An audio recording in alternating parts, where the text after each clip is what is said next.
Lo, gawin mo na yung gamot mo.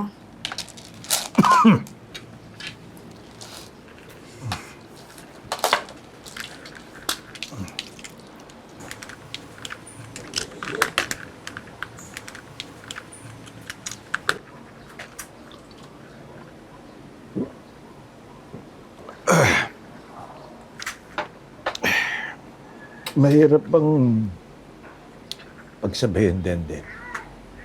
Ha? Yung studies mo, yung athletics mo, yung pagsama mo sa akin dito sa loob ng bahay. Sus, may nakikichismis pala kagabi. Oh, Ang totoo, natutuwa ako. natutuwa?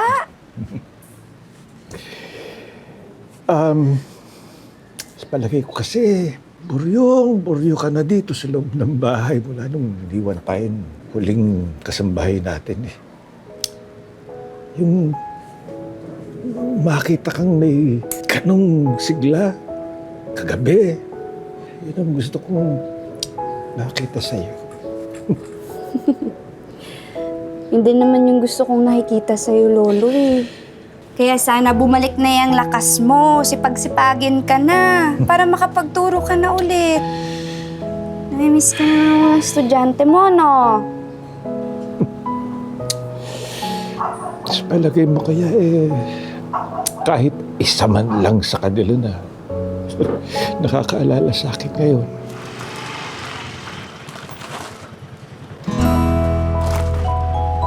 Mukhang meron naman, Lo. Ayun, no?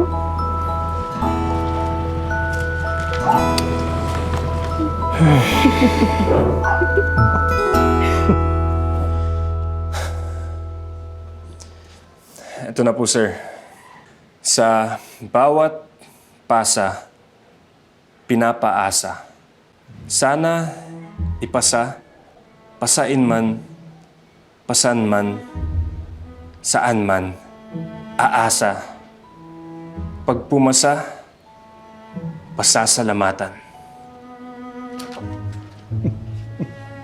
Pagtatangkang oda kay Jose Garcia Villa, ito lang may kuwit, may kama, ang bawat salita dahil walang isang bagay na ipagsasawalang bahala dahil bawat isa nararapat tumatak, nararapat maalala.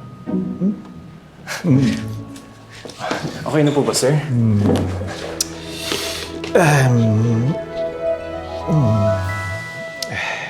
No, well, at least you tried.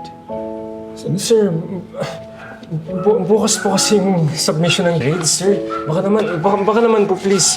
Please, sir. Akin na yung completion form mo. Ito po. Sakto po, sir. Tsaka, if ever, baka pwede nyo din po gawin sa computer. Sigurado may wifi naman kayo, di ba? Pang-display lang yan, hindi yan gumagana.